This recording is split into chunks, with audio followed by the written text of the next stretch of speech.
Okay, look. I want to finish this series, and we will finish this series. I know it's been a long time since the last episode, and I know I've said that before, and I know it wouldn't be surprising if I have to say it again before the series is over. For several years now, I've been dealing with just this all-encompassing depression, which has affected, my creative output, my relationships with friends, just a lot of aspects of my life, and it's been tough. And I know I'm not going to cure it just by completing a Let's Play. But it's like Oracle of Ages has become kind of symbolic in my mind as like this grand roadblock preventing me from like starting anything else, doing any of these other ideas or projects that I have, but I just feel like I can't do them until I get this done. And I want to. I really do. There's so many other things I want to do. I mean, just in the immediate, and for this channel, I want to play Spyro 3. I want to play it so bad. I want to. So we're going to get this done. We're going to finish Oracle of Ages. We're going to clear out the cobwebs in my mind and on the channel, and we're just going to make it work. This particular gameplay for this video, I recorded just shy of 6 months ago, half a year, and at the time I remember the commentary being very bad, and then I listened back to it, and it was just as bad as I remembered. So sometimes you just have to know when to scrap it and start over, but I didn't have a save state because I'm playing on a real Game Boy Advance, as far as you know. So we're going to do post-commentary and do a lot of heavy editing to make this move. Just make the juices move, make the series go forward, and once that's done, we'll come back live for me, and we will finish this game. So let's get started. Hello, Breadfiesta here, and welcome back to Let's Play The Legend of Zelda Oracle of Ages. In the last episode, we cleared out level 7, the giant tuna's belly, Jabu Jabu. And we got a few things. We got the 7th Essence of Time, we got the long shot, we had the Zora scale, we had the mermaid's tail, bunch of other stuff. So my original plan, I remember when I was recording this episode, was kind of what I did for Oracle of Seasons, which was kind of clear out all the... Well, no, I guess I did that before the final dungeon. But as you can see, we only have one spot on the, I guess, present day map where we haven't gone. So obviously that's going to be our goal. We also only have 3 more pieces of heart left, because we'll still get 1 full heart container from level 8. So we got to figure those out. So as I was exploring, I came across, I guess, 1 cave that I hadn't been in. So we're going to do that real quick.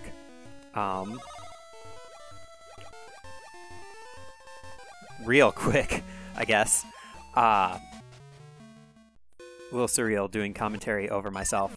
And what's great about this is that a lot of the stuff that I end up doing, I guess you can just swim over the holes, which makes sense, that's how gravity works. But a lot of the stuff that I do in this video, I have no recollection of doing. That's what 6 months will do for you. So in the past, there's a few spaces we haven't been to. A couple of random spots up in, like, on Goron Mountain and on the climby hills there. And then that big area to the right, which is very likely where level 8 will be. Spoilers. So back in the future here, we're going to get that one spot we hadn't been to. I cut out a whole mess of time, like 15 minutes worth, where I was just kind of goofing around here, but got it figured out. So at the southern end of the Sea of Storms, Whirlpool Madness, right here, actually, there's this Zora, and we spoke to him before. We're not allowed to go into the Sea of Storms because we're just a child, if only. But yes, we are free to enter the Sea of Storms, and we just do it with momentum.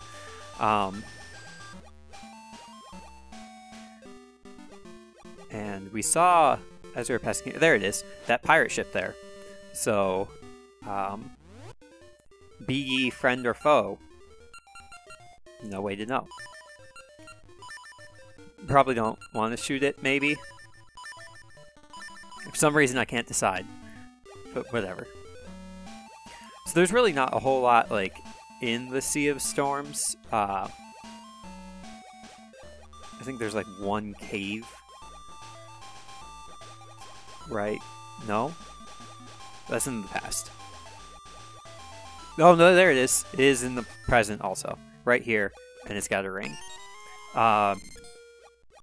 If I don't get all those rings praised at the end of this recording session, then I'll do it at the beginning of the next recording session. And that's a breadfiesta guarantee. So, as much as that's worth. Alright. They didn't see us. But yeah, we board the ship, and it's the Pirateans? The pirate people. We met them before. Also, we have so much money, and there's nothing to spend it on at this point.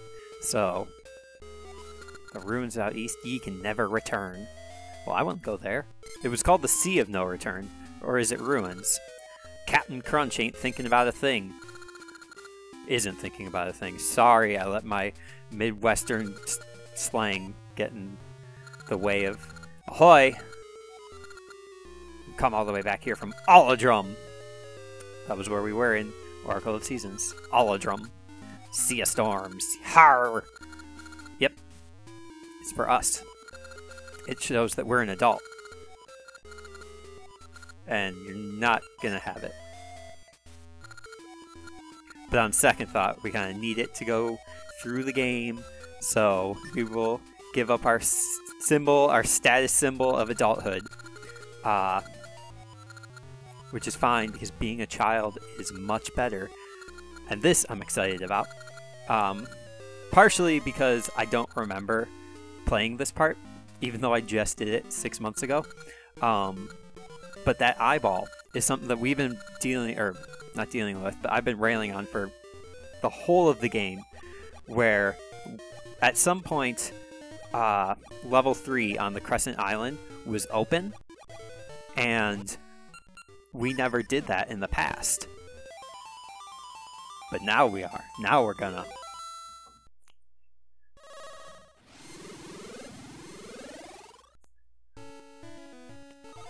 Almost. We're almost gonna. Nope, wrong. And not because I skimmed through this part already just to make sure that the video did record successfully, because you never know after 6 months. But you're on the wrong side of the Sea of Storms right now, buddy. You done goofed it real bad. That cave there is pretty much the only thing in the Sea of Storms in the past. Spoilers. So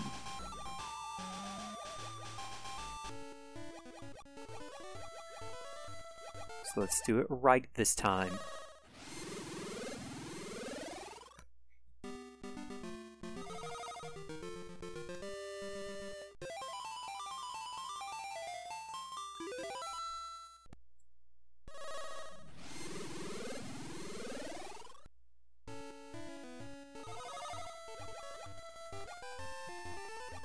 Oh, I guess for map completion we have to explore everywhere. But literally, there's nothing there. So I really don't get it. Maybe they forgot to put something there. But it doesn't matter. Sea of Storms seems much smaller in the past, so I don't know where that big island came from in the future. Present perfect. Future tense. Yep, it's a box. And it's got garbage in it. Although I don't think we've gotten the gaseous seed heart container yet. So I guess we need those. I don't even know if there is a gaseous seed heart container. Good. I really like the music for the underwater, actually. Um,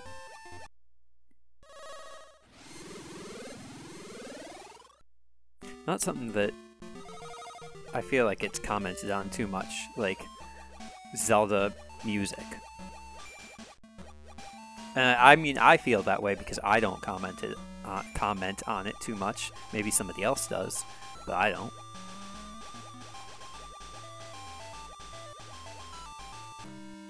So here we go on Tokay Island, Crescent Island.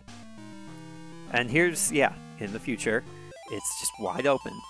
It's got both its eyeballs. But we never did it in the past, but we're about to. The greatest moment. The biggest plot hole, and the eyeballs just kind of jump out of the eye sockets for a little bit there. Show your courage, wisdom, and power. Your Triforce. I always thought that Link should have more of a connection with Furore. I've mentioned this before, probably. But since he is the Triforce of wisdom, and she is the goddess of wisdom, but they never touch on that. It's a shame. Unless they do in one of the games that I haven't played, in which case... Alright. I'm about to use the switch hook here and get, like, nasty messed up. No. We're fine.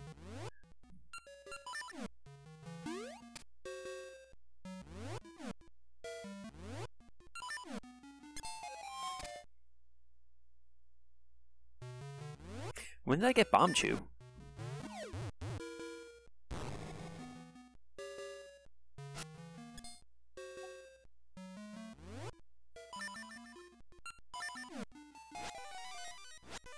In fact, how long have I been playing this game?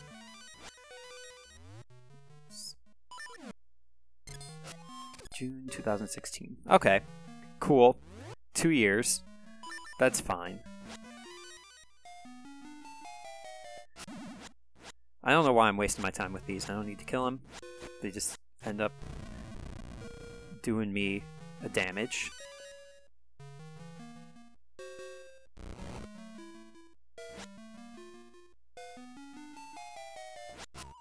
Perfect.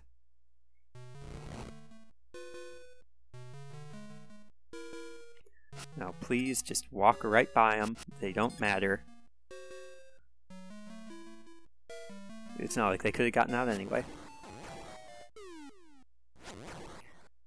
So we had one puzzle like this already, walking through the library. And we figured this one out pretty quick. Yeah, we use the sand rod and just have that kind of illuminate our steps and have this bat just mess us up a ton. Not too, like, complicated a puzzle, but hopefully I remember, I might be misremembering this, but I feel like at one point you have to jump. Though perhaps what I do is just jump to save time.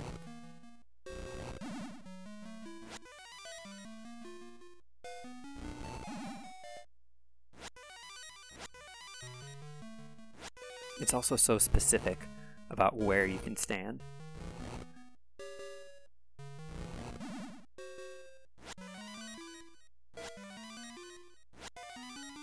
This one's tricky.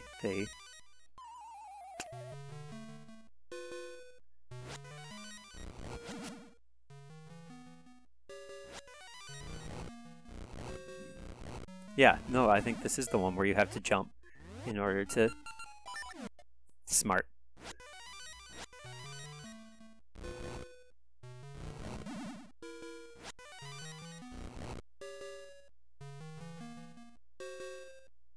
A little further. A little further. No, that's actually perfect. Jump. Jump. Come on, you can do it. You can do it.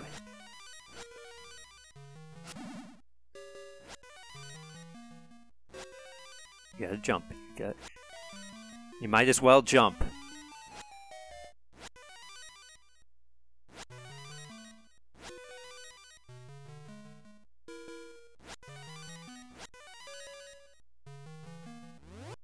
Yeah, That's it. That's the good stuff.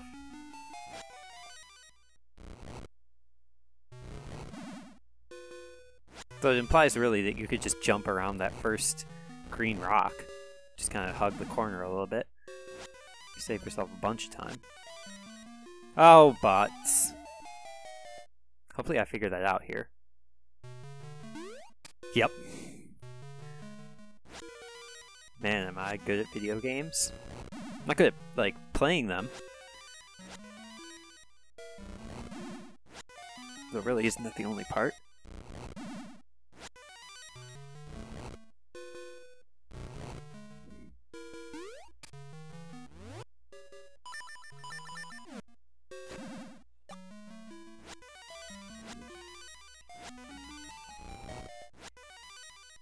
Not having to hold a controller allows me to be much more distracted. I'm expecting a delivery, and the weather is being very abnormal. It was like monsooning, and now it's blue and sunny, so I guess it's not abnormal for Portland. Love how in post-commentary I can still be fully distracted. Maybe that means I should cut this out. But if I'm going to go back to live commentary, I need to remember how to do it. Good job.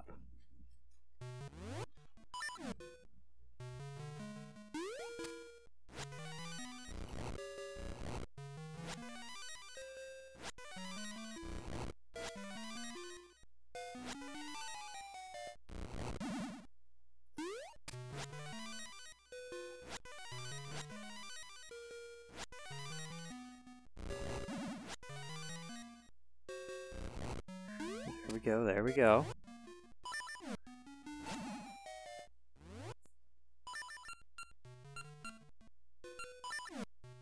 Yeah, I guess we're just gonna jump for it. Perfect.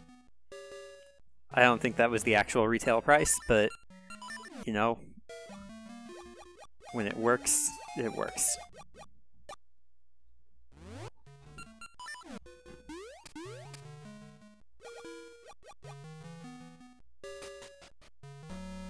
And this actually takes us somewhere familiar.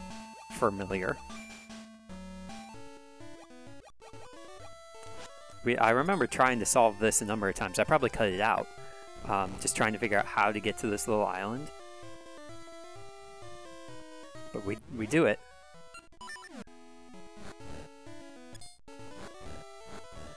I always want the shovel to be the answer, but it never is. I'm a bit embarrassed, actually, about how many times it took me to figure this out. How many tries.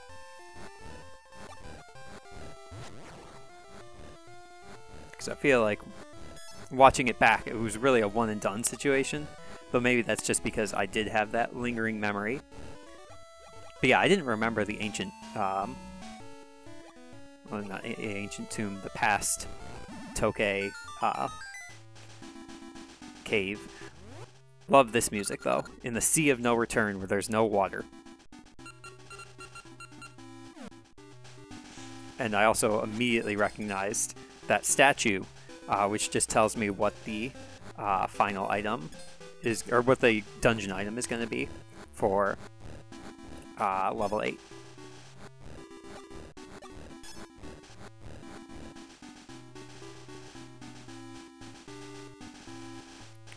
I'm sure you can work it out on your own.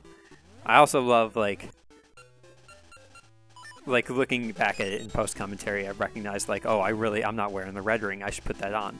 And then my past self does it. So it just helps that I have this maintained through line in my existence. And that's level 8 right there. So there really was no, like, it was a kind of a straightforward path from level 7 to level 8 here. No messing around. No goofing. Lots of Lionels. Lots of Dark Nuts? Question mark? I think that's what those are. I love how the red ring and big Goron sword still can't kill the blue Lionels in one hit.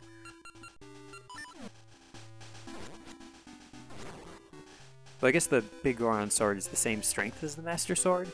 It has to be bigger for how, like, level 8 the Ancient Tomb. I paused here because I figured, I remember when I recorded it, it was like, oh, this is where I'm going to cut the episode. No, I'm not. We're going to go a bit longer.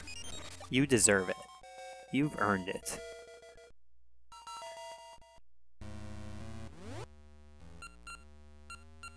Ghosts aren't real.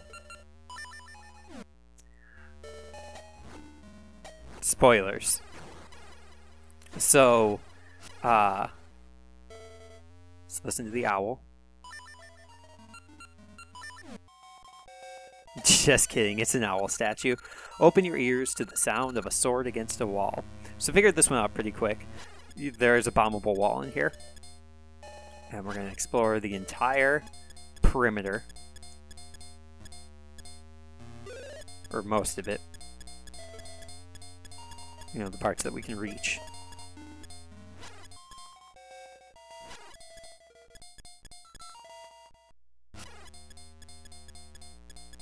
The thing is, you don't have to be too precise. Well, you didn't hit the area to the right there.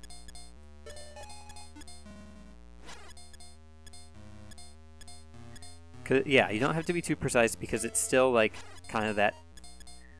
It's laid out as a grid. Yeah, so now I start thinking like, oh, maybe it's one of the statues is like a trigger or something. And it's a bit unusual because normally, you know, the exits and entrances are centered in the room, but there's statues blocking each of kind of the center sides. You know what I mean? Like the middle alignment. If I'm using the right Photoshop term.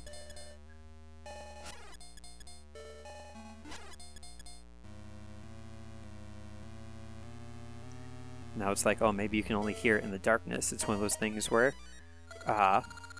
like if you stay still for a long time, maybe you'll hear a noise and you have to follow it. But I immediately lose patience on that one.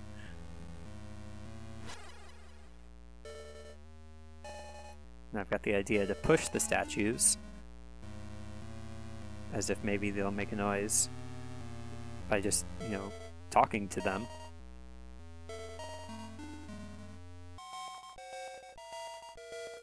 And wouldn't you know it, it's the last one. I mean, it's always the last one that you interact with, but this was literally the last one in the room.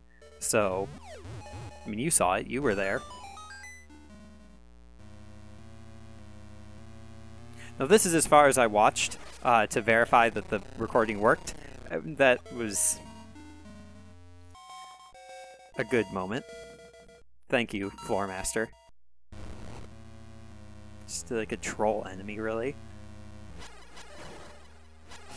And they disappear right from underneath you and they grab you.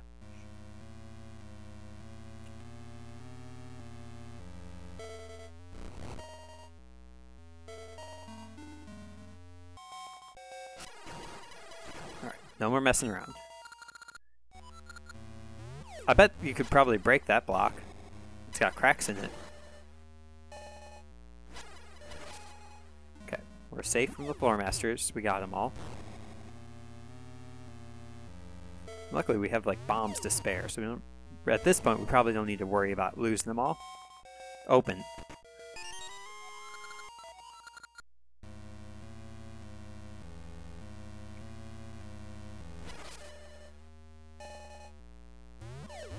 But now I get the sense from watching my past self that I'm super paranoid that something's gonna pop out, which is why I'm like so cautious.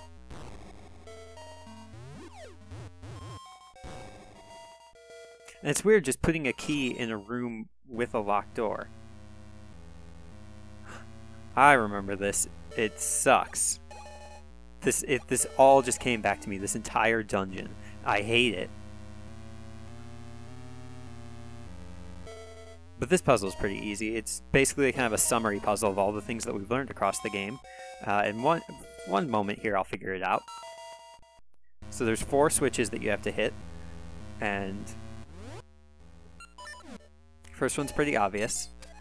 You can use the switch hook, and we're gonna fill that one. We're going to use the sand rod on the next one. That? Alright. Oh, I know why I did that. It was because... Why does the big Goron sword only take up one space now?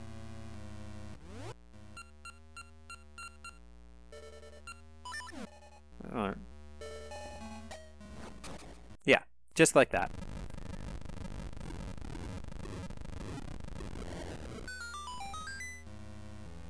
I wonder if that was like a Goma on that picture. And we've got more color sort of puzzles and more this round spinning door sort of thing. So really, the kind of the trick of this level is navigation. Trick of this, well, yeah, just trying to figure out where you're supposed to go and how you're supposed to go there.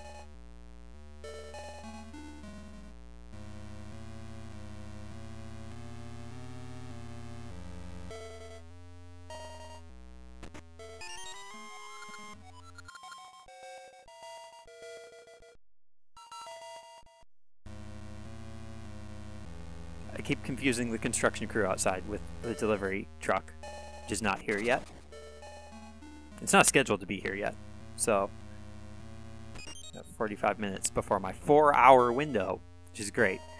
Now this confuses me because I felt like, oh, maybe it's one of those looping dungeons, but no, it's just 2 rooms that look exactly the same. Ghosts aren't real.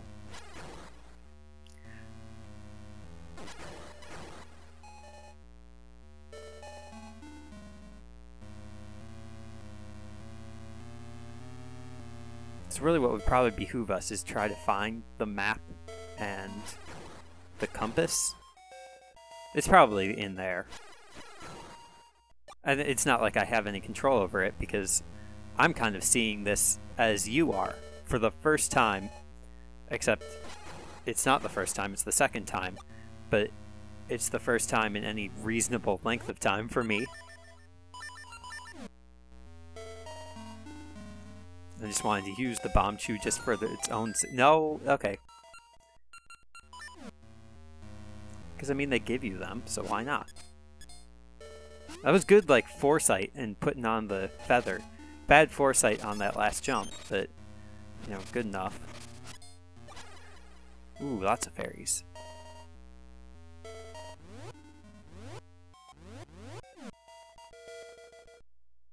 That'd be a fun, like, D&D character to play as, like, a fairy. I found a small key.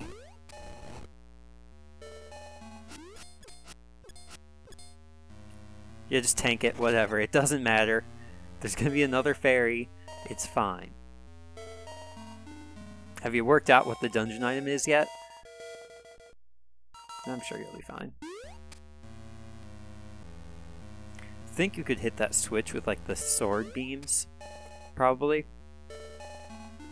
Or I guess you could just, you know, walk around and hit it like that. I don't know why I would unhit it though.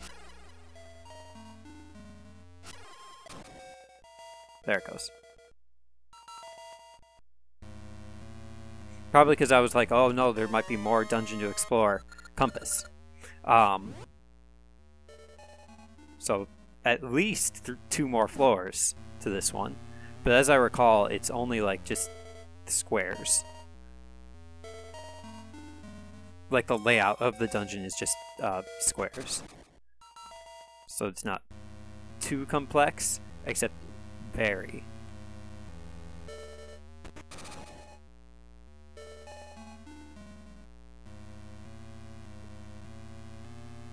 Just sort of a mess to navigate. There's a key in here. Did you see it? Just hand out keys.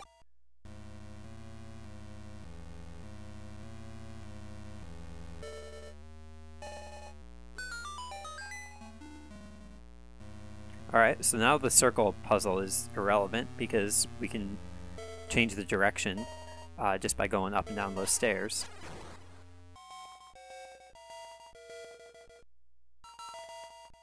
I'm having a hard time figuring out what, like, the... what's next in the dungeon.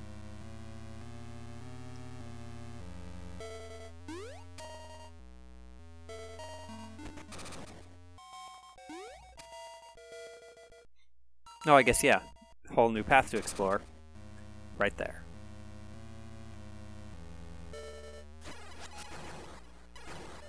Ghosts aren't real.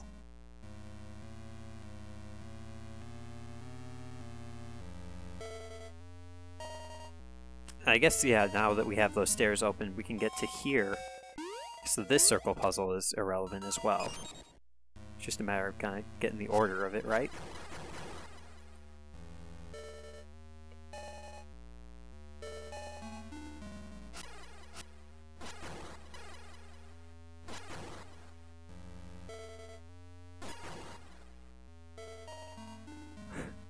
Leave no collectible uncollected.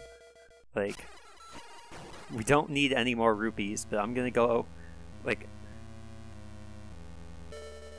I will not rest until every rupee has been collected. I think at this point, yeah, I figure out that this is a path that you're supposed to walk on. As far as how you get onto it, I haven't worked that one out just yet, but I'm sure we will. In fact, I know we will.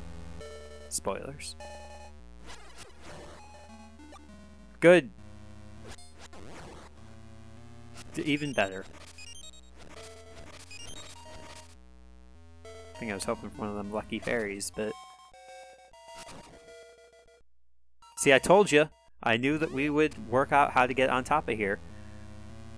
And boy, did we ever. So this will take us all the way back to the left. I don't know why that skeleton keeps respawning. Scalfos, maybe? Is what that is? Stairs. Mumbles? We have max money. And yet, we have to pick up all the money. Yeah.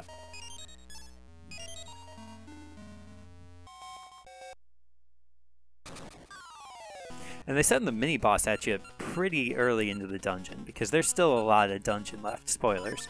But this one, we've seen this sort of boss several times in your sort of Zelda experience. It's your Aghanim bounce the spells back at, but not the ones that are shaped like little jacks. You know, the children's toy. In fact, if you, as we learned here, if you hit the jacks with a with your sword, then they explode.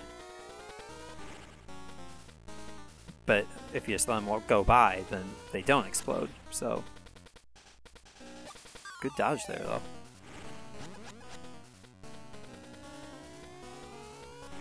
The angle, though.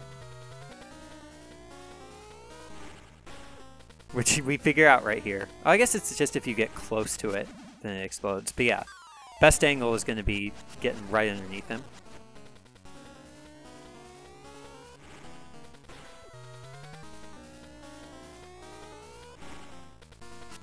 This is not too concerning of a boss. And you don't want to be too far from him. So it's the risk. Whoop.